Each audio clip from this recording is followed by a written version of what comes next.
¿Cómo están? Muy buenas tardes con todos. Muchísimas gracias por estar acá conectado con nosotros.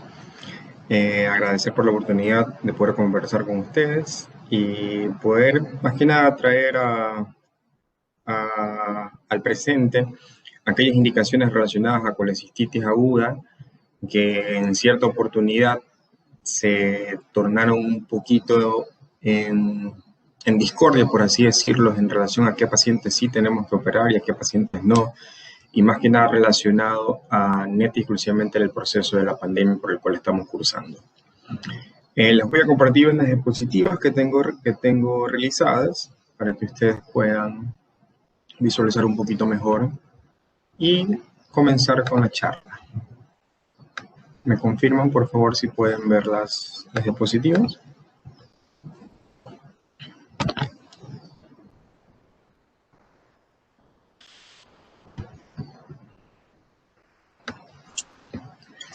Sí, ya se puede visualizar las diapositivas. Ok, entonces vamos a comenzar con la charla. Este es nuestro Open Class que hemos hecho en relación a charlas que vamos a ir reuniendo en el transcurso de las semanas a médicos especialistas de las distintas ramas de la medicina para que nos ayuden con temas relacionados a la actualidad, ya sean temas en este caso que tengan que ver un poco con la pandemia o temas de interés público o temas de interés exclusivo, en este caso con el personal de la salud. Hoy vamos a conversar un poco sobre colecistitis aguda en épocas de pandemia. Como les decía antes, cirugía versus observación, pero antes de eso hay que coger y recordar un poco ciertas características de la patología como tal. Y al final vamos a poder decir aquellos trabajos que se han realizado en la actualidad y que podemos encontrarlos en las diversas redes para que ustedes puedan decir y comparar. Sabes que a este paciente efectivamente es indicativo de que tengamos que llevar el quirófano y operarlo, y este otro paciente podemos realizar alguna observación o no es factible observarlo y es factible realizar algún otro tipo de procedimiento. Entonces, comenzando con un poco del tema, la colecistitis aguda realmente ocurre en el 6 a 11% de los pacientes que tienen litiasis vesicular sintomática. ¿Qué quiere decir esto? Significa que aproximadamente un 90% de los pacientes que puedan llegar a tener cálculos en la vesícula jamás van a tener sintomatologías relacionadas a cálculos en la vesícula. Es decir, ese 90% de los pacientes pueden convivir toda su vida, es más, pueden fallecer y nunca haber tenido una sintomatología relacionada con cólicos biliares o dolores a nivel de hipocondrio derecho que estén relacionados con exclusividad a cuadros de colecistitis aguda. Esto tiene distintas variabilidades. Una de estas es que o los cálculos son muy pequeños y estos cálculos no logran impactarse, como ustedes pueden ver en la imagen, a nivel del conducto cístico y provocarnos la sintomatología del cólico biliar, y posteriormente, si progresa esta sintomatología, pues el cuadro de colecistitis aguda. Eso por un lado. Por el otro lado tenemos aquellos pacientes que tienen un umbral doloroso muy alto, o aquellos que tienen alterada la percepción dolorosa, como es el caso de los pacientes diabéticos.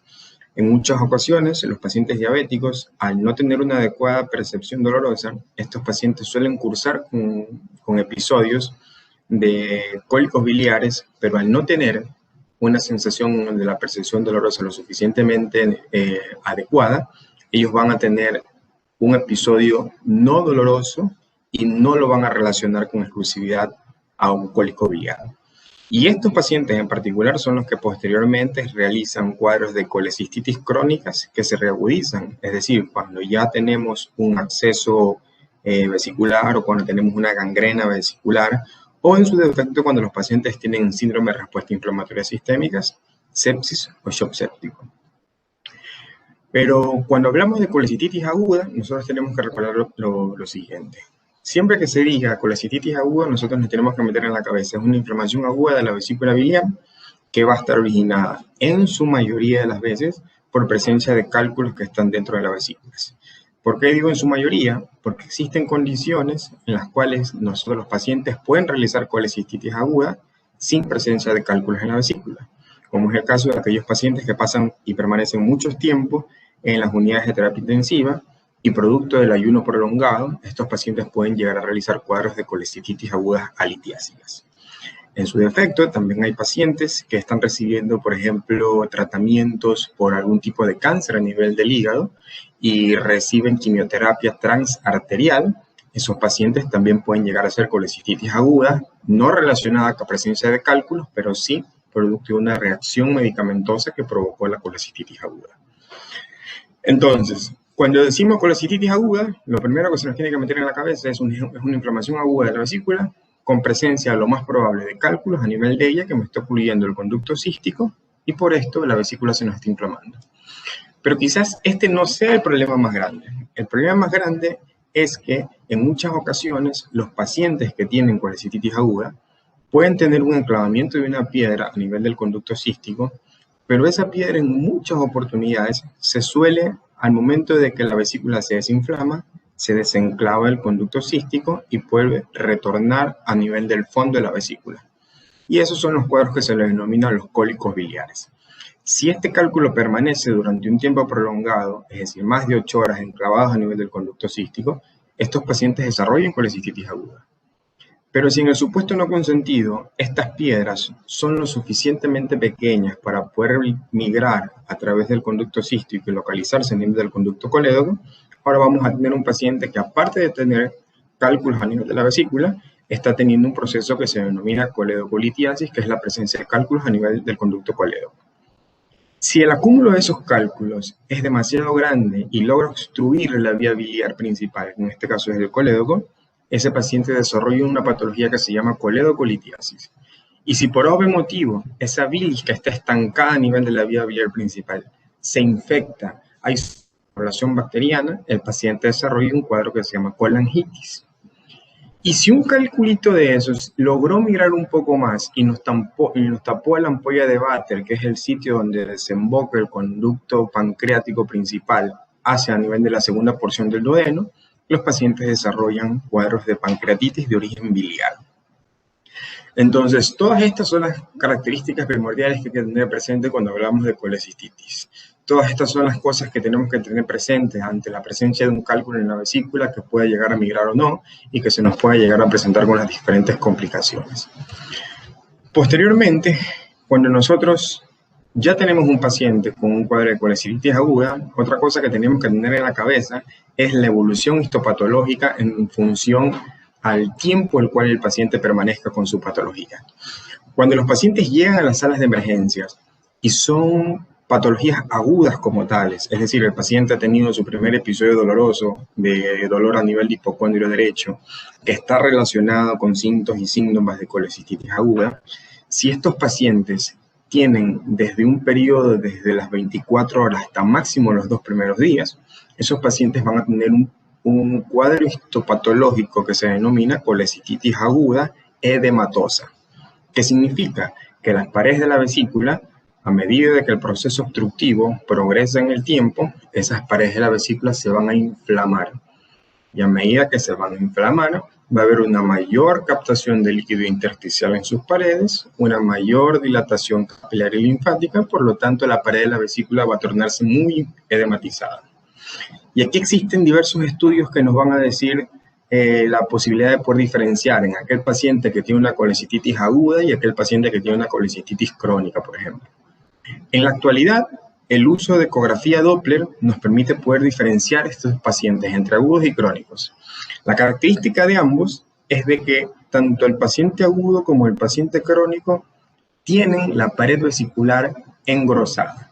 El paciente que tiene colecistitis aguda la tiene engrosada por un taponamiento agudo del conducto cístico y por una respuesta inflamatoria relacionada a la oclusión.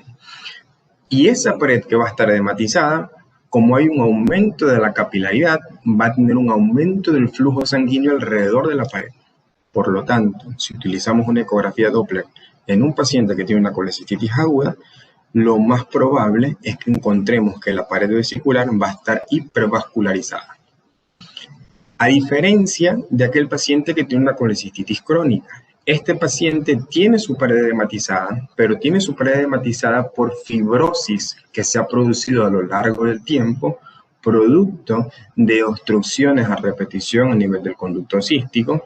Esta fibrosis daña los vasos capilares ya no hay una adecuada perfusión a nivel de la pared, y si aplicamos una ecografía Doppler a nivel de la pared de la vesícula, no vamos a encontrar la presencia de flujo sanguíneo en la pared vesicular. Por lo tanto, esa es una característica imagenológica de que estos pacientes tienen un cuadro de colecistitis crónica. Si se progresa en el tiempo y el paciente no es tratado durante los primeros 4 días para poder diferenciar a aquel paciente que tiene una colecistitis edematosa o no, si progresan los 4 días y tenemos una progresión en el tiempo que puede llegar hasta los 5 días, existe la probabilidad de que esos vasos capilares se necrosen y al necrosarse puedan provocarnos una colecistitis necrotizante. Si esa colecistitis progresa en el tiempo y tenemos pacientes que llegan de 7 a 10 días después al hospital de haber iniciado su periodo clínico, tenemos pacientes que van a tener la producción de pus alrededor de la pared vesicular y tenemos ahora un cuadro de colecistitis aguda supurativa. Y si es el caso de aquellos pacientes como los diabéticos que no tienen una adecuada percepción dolorosa, estos pacientes en cambio van a tener episodios repetitivos de colecistitis aguda y que finalmente van a tener un episodio de colecistitis crónica reagudizada en el cual pueden debutar con un acceso a nivel de la vesícula o con un acceso a nivel hepático, ¿sí? Ahora, en relación a la incidencia de estos pacientes que tienen cálculos en la vesícula, tenemos la siguiente pregunta. ¿Cuál es la incidencia de aparición de síntomas en pacientes con litiasis vesicular? Realmente los pacientes que tienen cálculos a nivel de la vesícula en muchas ocasiones suelen ser asintomáticos o en su defecto pueden tener síntomas leves. Y aproximadamente el 40% de estos pacientes van a poder desarrollar síntomas en el transcurso de los 5 a 10 años después de que aparecieron los cálculos. Es decir, que estos pacientes, este 40% de pacientes que tuvieron cálculos o que tienen cálculos a nivel de la vesícula, solo de 8 al 12% de ellos van a poder desarrollar colecistitis aguda. El resto nunca va a presentar ningún síntoma doloroso a nivel de hipocondrio derecho y lo más probable es que puedan llegar a fallecer sin tener ninguna característica sintomatológica relacionada con colecistitis aguda o cólico biliar. De este grupo de pacientes que presentan colecistitis aguda, solo tenemos un 6 a 8% de ellos que pueden llegar a evolucionar y hacer una colecistitis aguda grave. Para que se entienda un poco mejor, los pacientes que hacen colecistitis aguda grave son pacientes que se tornan hemodinámicamente inestables y que tienen que permanecer en la unidad de cuidados intensivos.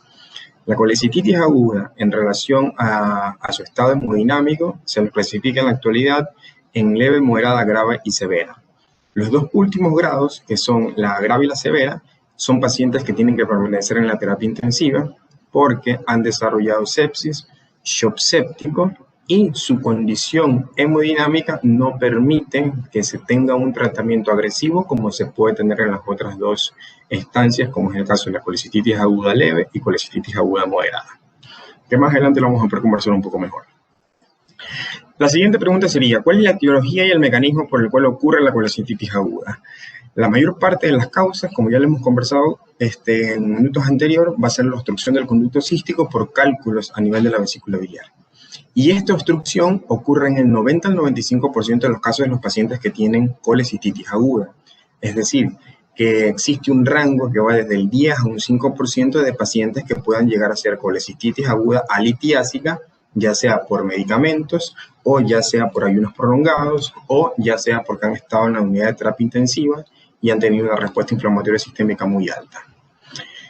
Como tercer punto, hay que recordar que cuando nosotros tenemos pacientes que tienen cálculos a nivel de la vesícula y estos cálculos a nivel de la vesícula provocaron una obstrucción a nivel del conducto cístico y se estanca la bilis a nivel de la vesícula, ese estancamiento de bilis provoca que se activen los mediadores proinflamatorios. Y esta activación de mediadores proinflamatorios es un paso que se da para que los pacientes logren tener una infección y posteriormente una sobreinfección a nivel de la vesícula biliar. Y es por eso que los pacientes, cuando tienen colecistitis aguda, a más de realizar dolor a nivel de hipocondrio derecho, una de las características importantes también que realicen alza térmica, elevación de glóbulos blancos y elevación de leucocitos más allá de 10.000. Entonces, también es importante poder recordar cuáles son los factores de riesgo que se asocian a las colecistitis agudas. Y aquí tenemos puntos que ya han sido muy bien aclarados en función a la literatura médica, que tenemos que aquellas mujeres que tienen más de 40 años, que están en etapa fértil y que tienden a ser un poco obesas, son personas que tienen una mayor predisposición a poder desarrollar cálculos a nivel de la vesícula. Y estas pacientes son las que posteriormente están dentro del rango del 8 al 12% de poder llegar a producir colecistitis aguda. Otro punto importante es que la obesidad, y la obesidad hablando desde un punto de vista de índice de masa corporal, en mujeres que tienen un índice de masa corporal mayor a 34 y varones que tienen un índice de masa corporal mayor a 38, también está caracterizado de que tienen una alta probabilidad de poder llegar a desarrollar colecistitis aguda por cálculos de colesterol que se formaron a nivel de la vesícula biliar. Otro dato importante es en las mujeres embarazadas. Cuando las mujeres están en una etapa de embarazo, aumenta su producción de estrógeno. Este estrógeno a su vez va correlacionado con el aumento de una hormona que se denomina estradiol. Y esta hormona estradiol en muchas ocasiones puede llegar a provocarnos el desarrollo de la presencia de cálculos a nivel de la vesícula. Lo curioso de este dato es que en muchas oportunidades esta presencia de cálculos suele ser reversible, es decir, cuando la mujer termina su etapa de embarazo y sus niveles hormonales retornan a sus límites normales, estos cálculos suelen en muchas ocasiones llegar a desaparecer. Y otro dato importante es recordar que aquellos pacientes que tienen VIH-Sida, una de las causas primordiales de cirugía abdominal por una causa patológica que tenga que ver con algo agudo, está encabezando en este caso la colecistitis aguda.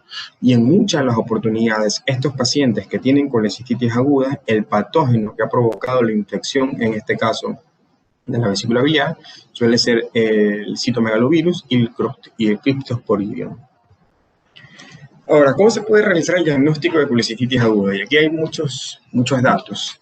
Dentro de ellos, nosotros tenemos que saber combinar datos locales y datos sistémicos. Dentro de los datos locales, nosotros tenemos que recordar que podemos tener el signo de Murphy, que es la presencia de dolor a nivel de hipocondrio derecho, al momento de que se realiza una palpación profunda. Posteriormente, tenemos también el desarrollo de hipersensibilidad, dolor o la presencia de una masa palpable a nivel del cuadrante superior derecho, y esto más que nada se presenta en pacientes que puedan llegar a haber desarrollado, aparte de su cuadro de colecistitis aguda, la presencia de un absceso a nivel de la vesícula biliar. Y a eso hay que sumarle la presencia de síntomas sistémicos, es decir, tengo un paciente que llega a la emergencia con dolor a nivel de hipocondrio derecho, signo de Murphy positivo, hipersensibilidad más dolor a nivel de hipocondrio derecho, tengo que sumarle a ello la presencia de fiebre, el aumento de la PCR y la presencia de aumento de los leucocitos mayor a 10.000. Cuando tengo todo esto, yo tengo que tratar de sumar aquellos síntomas locales con aquellos síntomas sistémicos y permitir que la unión de ambos me permitan llegar a un diagnóstico clínico de la patología que tiene el paciente. Se hace referencia de que si yo uso estos síntomas locales con síntomas sistémicos, puedo llegar a tener una sensibilidad que llega hasta el 91.2% y una especificidad que puede llegar hasta el 96.9% con el uso de síntomas locales y síntomas sistémicos para poder llegar al diagnóstico de colecistitis aguda. En la actualidad existen diversos criterios que nos permiten a nosotros poder llegar a un diagnóstico de colecistitis aguda. En el año 2013 se realizaron lo que se denominan los criterios de Tokio. Y estos criterios de Tokio lo que hicieron es tratar de consolidar aquellos síntomas locales con aquellos síntomas sistémicos y asociarle el uso de imágenes. Para lo cual se subdividió en síntomas locales de inflamación, tenemos el signo de Murphy, o la presencia de masa, dolor o hipersensibilidad a nivel de cuadrante superior derecho, o hipocondrio derecho. Dentro de los síntomas sistémicos tenemos fiebre mayor a 38 grados centígrados, la PCR mayor a 3 miligramos por decilitro y los glóbulos blancos que son mayor a 10.000. Y a eso hay que sumarles datos que son net y exclusivamente característicos relacionados a las imágenes. Y las imágenes net y exclusivamente al uso de ecografía, que está relacionado a la pared vesicular que esté hematizada a más de 3 milímetros, la presencia de un cálculo enclavado a nivel del conducto cístico o la presencia de líquido o gas a nivel de la pared vesicular. Con estos datos se logra hacer un diagnóstico de colecistitis aguda temprana en los pacientes para que posteriormente reciban un tratamiento que está relacionado a la mejoría del cuadro clínico, en este caso del paciente. Ahora, la pregunta más importante es, colecistitis aguda y pandemia por COVID-19, ¿a qué paciente sí y a qué paciente no? En la actualidad, o cuando recién empezó la pandemia, existía una controversia entre pensar de que si los pacientes tenían cuadros patológicos abdominales relacionados a apendicitis aguda, colecistitis aguda, podían ser intervenidos quirúrgicamente, siempre y cuando tengan una carga viral baja o estén asintomáticos, pero que estén positivos para COVID-19. A nosotros nos tocó, y lo digo de forma muy particular, nos tocaron pacientes con colecistitis aguda, pacientes con apendicitis aguda, que tenían COVID y que desafortunadamente nos vimos en la controversia en saber si tener que operar al paciente o saber si no podemos operar al paciente. Para esas épocas, cuando recién inició la pandemia, habían trabajos que nos decían que el virus se diseminaba por medio del uso del gas CO2 que se utiliza en este caso en la laparoscopía. Es más, hubieron trabajos en el cual se logró encontrar el virus a nivel del líquido peritoneal, es decir, a nivel dentro de la cavidad peritoneal. Y esa quizás fue una de las armas por las cuales se agarraron y nos hicieron creer de que existía la probabilidad de que si ese paciente que tiene este tipo de patologías lo somete a un procedimiento quirúrgico y en este caso que sea por vía de la laparoscopía, iba a empeorar mucho más el cuadro clínico del paciente. Hoy en día se conocen muchas cosas en relación a lo que sí es cierto y en relación a lo que no es cierto en función al uso de la laparoscopía en estos pacientes que tienen COVID positivo. Lógicamente, no se puede dejar de lado aquellas condiciones clínicas en las cuales es inconfundible que no podemos intervenir al paciente, y aquellas condiciones clínicas que te permiten poder tener hasta cierto punto un poco de libertad para poder decidir a quién sí y a quién no. Entonces, en función a esto, una primera pregunta, ¿me puedo mantener en observación teniendo colecistitis aguda y COVID-19? La segunda, ¿sería aconsejable operarme si tengo colecistitis aguda y COVID-19? Y la tercera, ¿qué estrategias terapéuticas existen en la actualidad para la colecistitis aguda y COVID-19? Yo les pregunto, ¿creen ustedes que sería aconsejable mantener en observación a un paciente que tiene un cuadro de colecistitis aguda y a su vez está COVID positivo? ¿Qué creerían?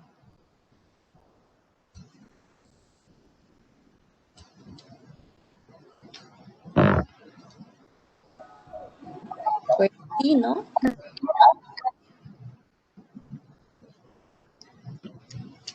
Creíamos que sí. Sí. Ok, ¿y cuál considera usted que sería la razón que me impediría a mí poder decir, ¿sabe qué? Voy a llevarlo al quirófano y voy a operarlo? ¿Lo del COVID? Ok, entonces vamos a hacernos la siguiente suposición. Nos llega un paciente de 28 años de edad a la emergencia del hospital con dolor a nivel hipocondrio derecho, ha tenido un episodio febril, está con náuseas, está con vómito, le hacemos un examen de laboratorio y tenemos 12.000 de glóbulos blancos, una PCR de 150, perfil hepático normal, y una ecografía que nos dice que tiene una vesícula biliar con una pared dilatada en 3.5 milímetros y la presencia de sombra acústica porque hay un cálculo dentro de la vesícula biliar. Y agregado a eso, tenemos un paciente que se le ha hecho un hisopado que nos dice que está COVID positivo. El paciente no tiene síntomas respiratorios, no ha tenido tos, no ha tenido dificultad respiratoria, se le ha hecho una tomografía para buscar algún síntoma respiratorio, tiene una radiografía y una tomografía totalmente normal. ¿A ese paciente lo observo o a ese paciente le puedo plantear algún otro tipo de tratamiento?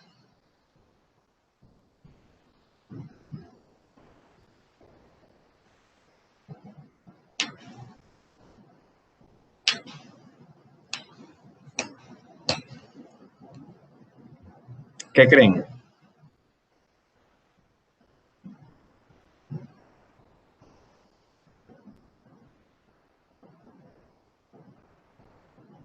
En la actualidad, la observación de los pacientes que tengan, en este caso, colecistitis aguda y tienen una prueba de COVID positiva y están asintomáticos, gran parte de estos pacientes va a depender mucho de cómo lleguen con su sintomatología respiratoria, en este caso, a la sala de emergencia del hospital. No es lo mismo que ustedes tengan en la emergencia un paciente como el que les he mencionado, un joven de 28 años de edad que tiene un cuadro de colecistitis aguda, que tiene una PCR positiva, que nos dice que tiene COVID, pero tiene una tomografía limpia, no ha presentado síntomas respiratorios, y ese paciente que está clínicamente estable, que tiene un riesgo de poder complicarse muy poco en relación a su proceso de COVID-19, ese paciente no tengo la necesidad de tener que observarlo para tratar de disminuir su cuadro clínico y descartar o prolongar la probabilidad de una opción quirúrgica.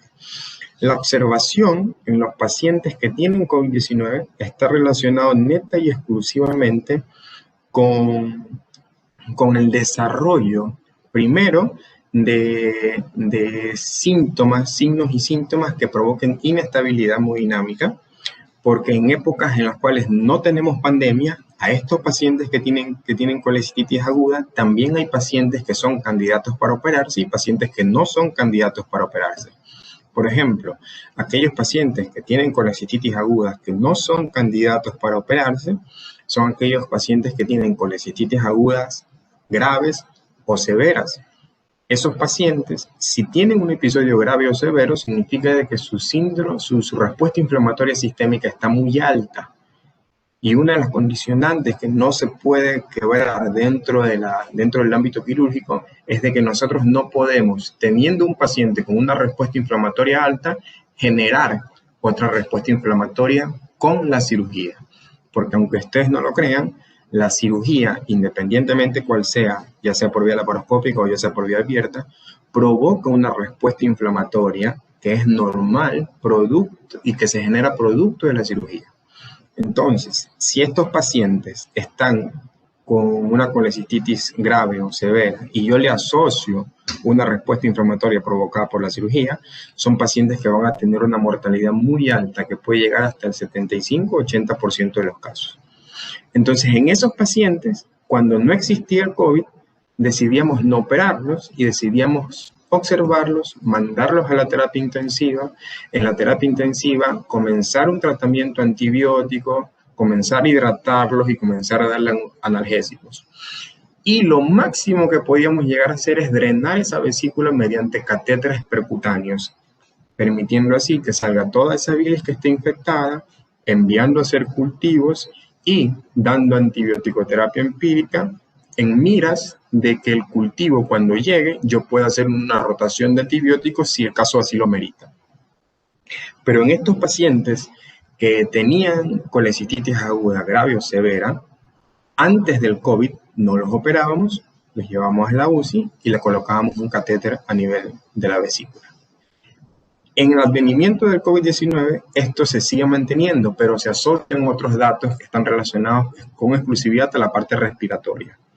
Si son pacientes que tienen COVID-19 con sintomatología respiratoria, que tienen una tomografía que te dice que el proceso neumónico por el cual está cursando el paciente es severo o es moderado, y a eso le asocias la presencia de colecistitis aguda que lo tiene con una respuesta inflamatoria sistémica muy alta, son pacientes que no tienen condiciones para poder ser operados, porque van a tener una mortalidad muy alta después de la cirugía.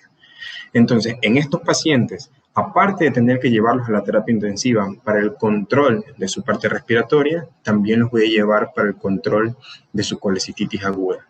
Y en ellos se va a realizar exactamente lo mismo. Vamos a llevarlos a la UCI, vamos a colocar un catéter a nivel de la vesícula, vamos a drenar esa vesícula, enviar a hacer cultivos y esperar el resultado del cultivos, previamente habiendo dado antibióticos de forma profiláctica. La pregunta estaría encaminada a, si tengo un paciente que tiene colecistitis aguda y no tiene síntomas respiratorios, pero está COVID positivo, en ese paciente va a depender mucho cuánta respuesta inflamatoria sistémica esté generando producto de la colecistitis aguda. Es decir, si tengo un paciente con colecistitis aguda leve o moderada, lo indicado y lo que está descrito es que esos pacientes pueden ser operados dentro de las primeras 72 horas. Es más, en la actualidad existen datos que ponen en comparación la colecistectomía temprana versus la colecistectomía tardía. Es decir, aquellos pacientes que tienen colecistitis aguda y los podemos operar dentro de las primeras 72 horas, o aquellos que tengan colecistitis aguda y los puedo esperar hasta el 10º día para poder operar. Los datos que hay en la actualidad nos dicen que no existe una diferencia técnica en relación a las dos cosas. Es decir, el paciente va a poder tener la misma morbimortalidad si es operado dentro de las primeras 72 horas o si es operado después de las 72 horas. Y si lo vemos desde un punto de vista técnico, es preferible que el paciente sea operado dentro de las primeras 72 horas para evitar que el proceso inflamatorio progrese y el paciente así pueda tener una recuperación mucho más rápida. Entonces, la observación en pacientes con colecistitis aguda y COVID-19 ¿es recomendable? Sí, es recomendable dependiendo del estado hemodinámico del paciente y de la condición clínica relacionada al COVID que tenga el paciente. Porque no es lo mismo, como les explico, tener un paciente con colecistitis aguda leve, que sea COVID positivo, que no tenga síntomas respiratorios, que tenga una tomografía totalmente limpia. A ese paciente no puedo observarlo, a ese paciente tengo que llevarlo al quirófano y poder someterlo a una colecistectomía, porque esa es la causa que nos está provocando el cuadro clínico. La segunda pregunta: ¿es aconsejable operarme si tengo colecistitis aguda y COVID-19? Está netamente relacionada a la pregunta anterior. Como les explico, va a depender mucho de las características clínicas que tenga el paciente en relación tanto a la colecistitis como al COVID-19. ¿Y qué estrategias terapéuticas existen en la actualidad para la colecistitis aguda y COVID-19? Esto es neta y exclusivamente al desarrollo de la colecistitis aguda en función a su gravedad. Como les decía, tenemos colecistitis agudas leves, moderadas, graves y severas. Las colecistitis agudas leves y moderadas pueden ser operadas dentro de las primeras 72 horas. Los pacientes que tienen colecistitis aguda grave o severa tienen que pasar una terapia intensiva para recibir tratamiento antibiótico, hidratación y analgésico para disminuir su respuesta inflamatoria sistémica. Hay que aplicar un catéter a nivel de la vesícula, drenar esa vesícula y enfriar, por así decir, el cuadro clínico para posteriormente ser operados. Y si a eso se asocia que el paciente es COVID positivo y tiene una tomografía que me va a repercutir en la intubación que voy a tener que tener en el paciente para poder operarlo, con mayor razón lo observo, espero que mejore su parte respiratoria para posteriormente sí llevarlo a la sala de quirófano y poder realizar el procedimiento quirúrgico.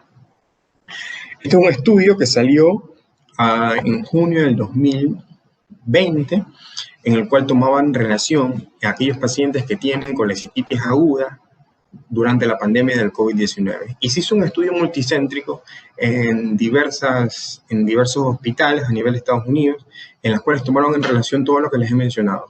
Estos pacientes que en primeras instancias, apenas comenzó la pandemia, se consideraban que no tenían que ser operados por posibilidades de transmisión, en este caso de contagio por el COVID-19, y que al no ser operados se dejaba pasar mucho tiempo y eran pacientes que se complicaban. Pacientes que realizaban abscesos hepáticos, pacientes que realizaban sepsis, pacientes que realizaban shock séptico y en un porcentaje muy poco pacientes que llegaban a fallecer por no haber recibido un tratamiento acorde y en el tiempo necesario. Posteriormente existieron la probabilidad de decir, ¿sabes qué? Ok, ahora ya sabemos que el paciente no es que no tenemos que operarlo, tampoco es que tenemos que llevarlo al quirófano de forma rápida para poder tener que solucionar su patología, pero lo que sí es cierto es que si el paciente tiene una respuesta inflamatoria sistémica muy alta relacionada tanto a su colecistitis como a su COVID-19, lo mejor es observarlo. Llevémosle la terapia intensiva, hidratémoslo, demos analgesia, demos antibióticos. Y aquí viene la gran pregunta es, ¿y todos los pacientes van a evolucionar igual? Y la respuesta indiscutiblemente fue no. Porque existen pacientes que aún observándolos y dando hidratación, dando analgesia y dando antibióticos, evolucionaban a SIRS, evolucionaban a sepsis y evolucionaban a shock séptico. Y muchos de estos casos, de estos pacientes que eran observados, evolucionaban también al desarrollo, en este caso, de abscesos a nivel del hígado, por la no realización de su procedimiento quirúrgico en el tiempo que realmente lo ameritaba. Este es otro estudio que sale el 16 de abril del 2020, en el cual se reportan pacientes con accesos hepáticos secundarios a colecistitis aguda litiásica dentro de la pandemia del COVID-19. Es decir, hubieron casos de pacientes que presentaban colecistitis aguda, que no eran operados, que se los mantenía en observación durante un tiempo prolongado que iba desde 14 hasta 15 días, y estos pacientes desarrollaron accesos hepáticos porque al no tener ustedes un control de lo que nos está provocando la patología, hay una sobreinfección bacteriana, y si recordamos un poquito de anatomía, hay que recordar que toda la circulación que retorna hacia el corazón llega hacia el nivel del hígado por medio de la vena porta.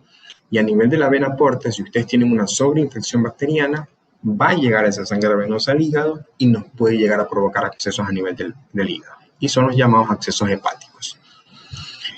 Ahora, otro punto importante es que en la actualidad no existe ninguna guía dentro de las que ustedes van a poder encontrar en todas las revistas médicas y en todos los journals, que no indiquen que la colecistectomía laparoscópica en este caso sea el estándar de oro en aquellos pacientes que tengan colecistitis aguda. Dentro de lo que cabe decir colecistitis y COVID-19, porque hay que guardar sus distancias y hay que guardar las diferencias entre a quién sí puedo meter el quirófano y a quién no. Y esto debido a los mejores resultados en los términos tanto de mortalidad, morbilidad y estancia hospitalaria postoperatoria. Porque acá se toma mucho en consideración aquel paciente que puede ser sometido a una cirugía por vía laparoscópica y aquel que puede ser sometido a una cirugía por vía abierta. Existen muchas variantes que nos van a poder permitir diferenciar a quién sí puede operar por vía abierta y a quién sí puede operar por vía laparoscópica. Y todo esto va al final del día a provocarnos una distinta respuesta inflamatoria sistémica. Aquellos pacientes que son operados por vía abierta tienen una respuesta inflamatoria sistémica muy alta, a diferencia de aquel que es operado por vía laparoscópica, que tiene una respuesta inflamatoria sistémica no tan alta y que en teoría evolucionarían mejor en el supuesto no consentido de que sea un paciente con COVID-19. La otra pregunta es lo que conversábamos en principio, colecistectomía temprana versus colecistectomía tardía. Como les decía hace minutos atrás, no existen diferencias entre ambas. Se demostró que la colecistectomía precoz, es decir, aquella que se realizaba lo antes posible, una vez iniciados los síntomas de los pacientes, no ha demostrado resultados inferiores en relación a la colecistectomía tardía, es decir, aquella que se realizaba a los 10 o 14 días después. Ambos grupos, aquel que se operaba temprano con aquel que se operaba de forma tardía, iba a depender neta y exclusivamente de la habilidad del cirujano, de las complicaciones que se puedan tener durante la cirugía, es decir, pacientes que se operan de forma de vía laparoscópica y que por situaciones y hallazgos quirúrgicos tienen que tener una conversión a cirugías abiertas. Esas características técnicas son las que te permiten a ti poder decir que existen diferencias entre aquel paciente que pueda realizar una colecistectomía precoz con aquel que pueda realizar una colecistectomía tardía.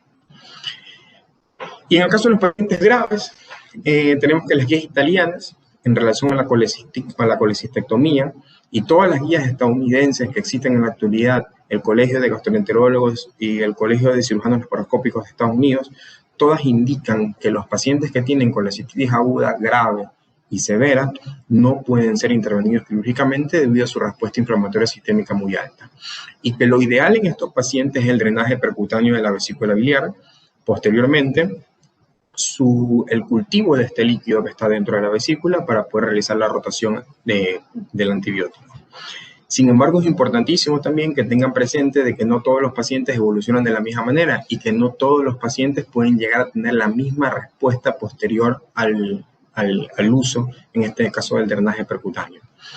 Aquellos pacientes que tienen edad avanzada o cualquier otro factor de riesgo que esté relacionado al COVID-19, hay que tener muchas consideraciones de que se puede indicar otro tratamiento alternativo que no necesariamente tenga que ser la colecistectomía, el drenaje percutáneo y la vesícula biliar, sino también valorar la posibilidad de no diferir por mucho tiempo la probabilidad de poder operar a ese paciente en función de que su estado hemodinámico lo permita y en función de que el desarrollo de su COVID-19 también lo permita.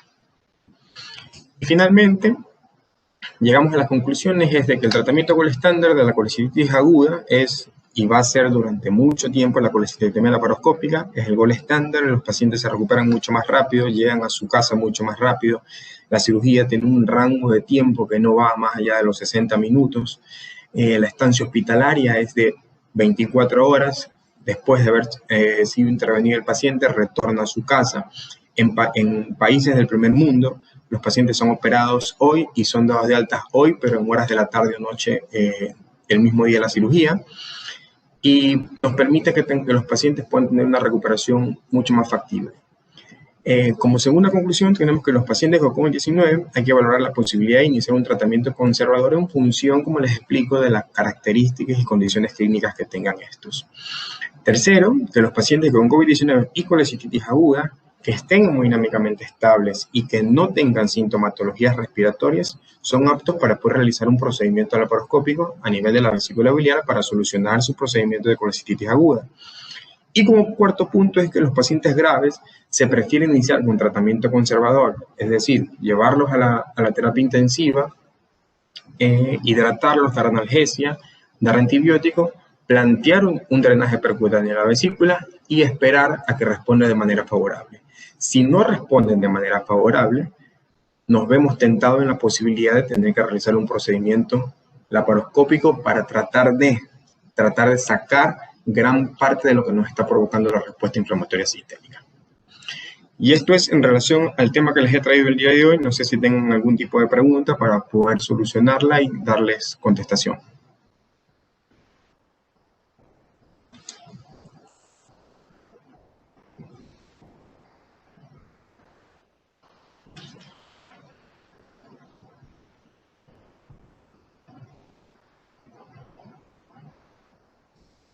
¿Tenemos alguna pregunta?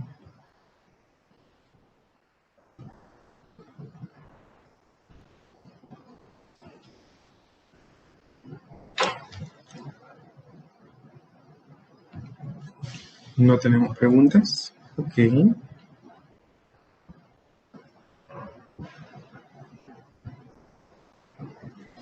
Doctor Cedeño, no sé si quiera comentar algo.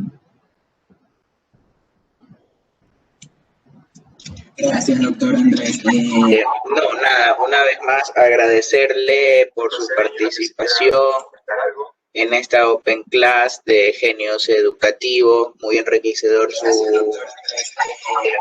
exposición. No sé si los chicos tengan alguna pregunta, este es el momento para que ellos puedan contestarlas.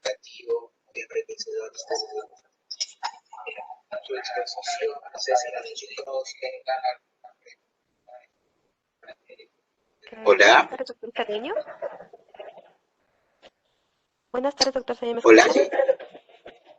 Sí, doctor. Sí, le escuchamos. Yo lo que quería hacer una pregunta es acerca del barro biliar. ¿Qué es lo que puede ocasionarnos esto una vez diagnosticado? Okay.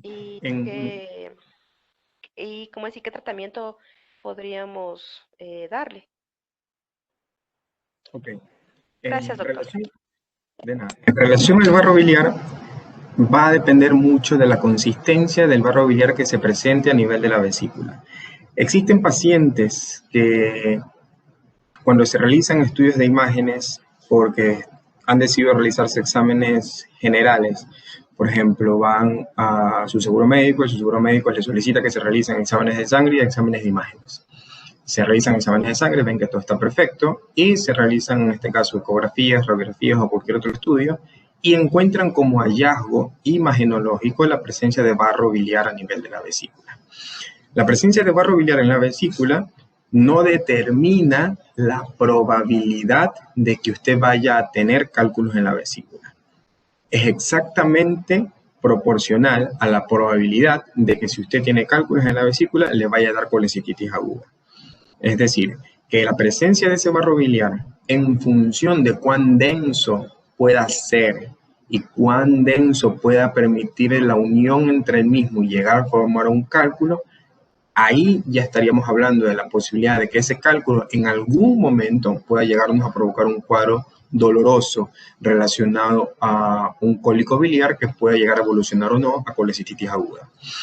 Pero en muchas ocasiones los pacientes que tienen barro biliar nunca presentan sintomatología jamás presentan sintomatología, sino más bien aquellos pacientes que tengan cálculos a nivel de la vesícula que han tenido episodios dolorosos. Y eso es algo importante que me olvidaba de mencionarles. El tener cálculos en la vesícula como tal tampoco determina de que usted tiene que sacarse la vesícula, porque como le explicaba antes, en la presencia de cálculos en la vesícula, los pacientes solo van a presentar sintomatología del 8 al 10% de esos pacientes. Es decir, que el resto de pacientes pueden llegar a morirse y jamás va a haber presentado sintomatología. El detalle radica es cuando usted tiene cálculos en la vesícula y ha presentado ya episodios dolorosos a nivel del hipocondrio derecho. En este caso, las guías actualmente nos dicen que todo paciente que ha presentado dolor a nivel de hipocondrio derecho en más de 2 oportunidades, que esté relacionado y documentado con la presencia de cálculo a nivel de la vesícula, es un paciente que es candidato a poder ser intervenido de forma programada para poder extraer esa vesícula y evitar las posibles complicaciones como es la coledocolitiasis, la presencia de colangitis, el desarrollo de pancreatitis biliar. Entonces, eso sí me va a determinar a mí a quién sí tengo que operar y a quién no tengo que operar. Porque gran parte del tabú de la presencia de cálculos en la vesícula es de que se realicen exámenes de imagen, encuentren que hay un cálculo en la vesícula, acuden a la consulta con su médico particular, nunca han tenido dolor en hipocondrio derecho y esos pacientes en teoría no deberían ser intervenidos porque no han presentado una sintomatología dolorosa. Y el detalle acá no solamente va al hecho de tener que extraerse o no la vesícula. En muchas oportunidades, gran parte de los pacientes que se extraen la vesícula por presencia de cálculos y que por algún motivo tenían como antecedentes reflujo gastroesofágico, cuando se les extrae la vesícula, el reflujo gastroesofágico va a aumentar mucho más. Y esa es una condicionante que hay que explicarles a los pacientes que tienen cálculos en la vesícula, que nunca han presentado sintomatología, pero que desean sacarse la vesícula. Recordarles que si es que como antecedente tiene reflujo gastroesofágico, ese reflujo después de haber sacado la vesícula va a aumentar como sinónimo de que no tiene en este caso un adecuado reservorio de bilis que le permita la síntesis adecuada, en este caso de sales biliares y de cosas grasas. Para que de esta forma ustedes puedan saber, ¿saben qué? Tengo cálculos en la vesícula, me han provocado dolor en algún momento, si no me han provocado dolor, puedo acudir a mi médico sí y preguntar la posibilidad de que si es factible en un tratamiento quirúrgico. Si ustedes van a mi consulta, yo les digo no. ¿Por qué? Porque no han tenido una sintomatología dolorosa. Pero si han tenido 2 o 3 episodios dolorosos y que por algún motivo en últimas instancias les ha tocado ir al hospital porque han tenido episodios de cólicos biliares, es indicativa la cirugía para tratar de evitar episodios que puedan llegar a complicarse a futuro en el paciente.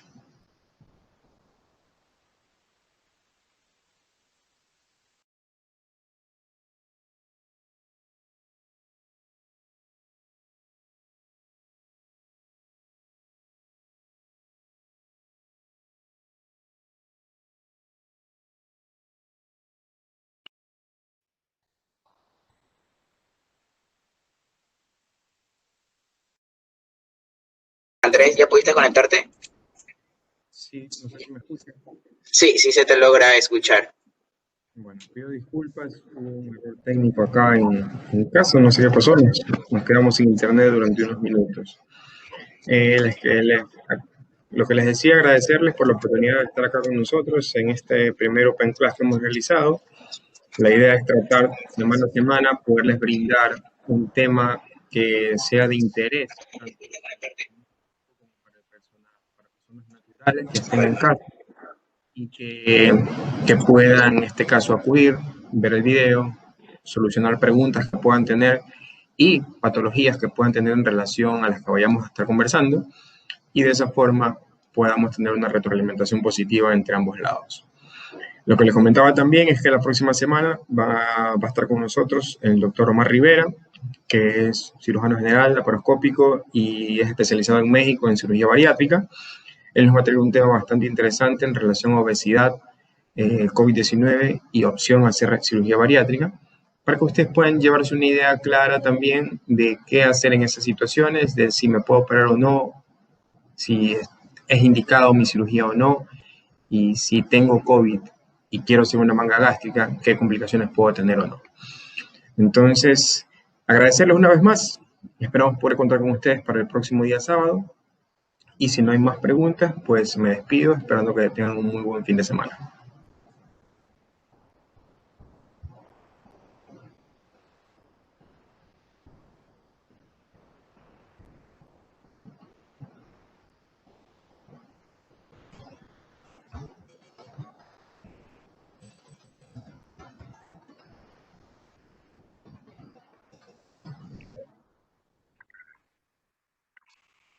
Muchas gracias.